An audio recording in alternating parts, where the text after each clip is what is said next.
கோலிவுட்டுடைய ஜாம்பவான்கள் பட்டியல்ல நம்ம வடிவேலு அவர்களுக்குமே ஒரு மிகப்பெரிய இடம் உண்டு.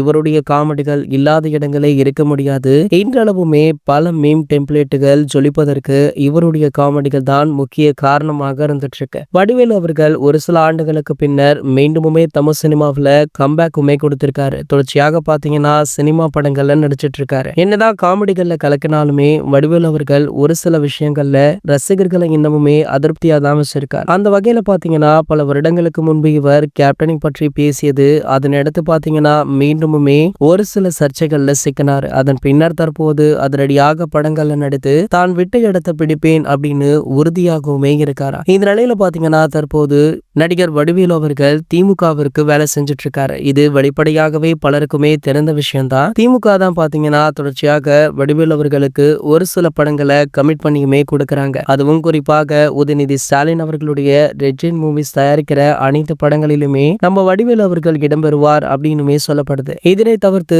மற்றும் ஒரு சில பட வாய்ப்புகளுமே வாங்கி கொடுத்திருக்காங்களா. இந்த நிலையில பாத்தீங்கன்னா தற்போது அப்படியே இவங்களுக்கு ஆப்போசிட் பார்ட்டியான தளபதி விஜய் அவர்கள் வடிவேலு அவர்களுக்காக ஒரு பெரிய ஹீரோ படத்துல வாய்ப்பையுமே வாங்கி கொடுத்திருக்காரா. வடிவேலு அவர்கள் பாத்தீங்கன்னா கம்பேக் கொடுத்த அனைத்து படங்களுமே சின்ன சின்ன ஹீரோக்களுடைய படங்கள். கடைசியாக வெளியான கேங்கஸ் திரைப்படம் கூட அந்த அளவிற்கு சோபிக்கல.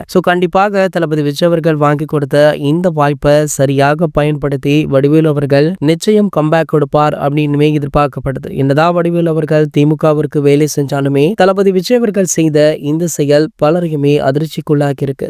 தளபதி அவர்களுக்கு வாழ்த்துக்களுமே குவிஞ்சிட்டு இருக்கு. இது போன்ற சினிமா செய்திகளை பற்றி நீங்க உடனே தெரிஞ்சுக்க நம்மளுடைய சேனலை மறக்காம சப்ஸ்கிரைப் பண்ணிக்கோங்க.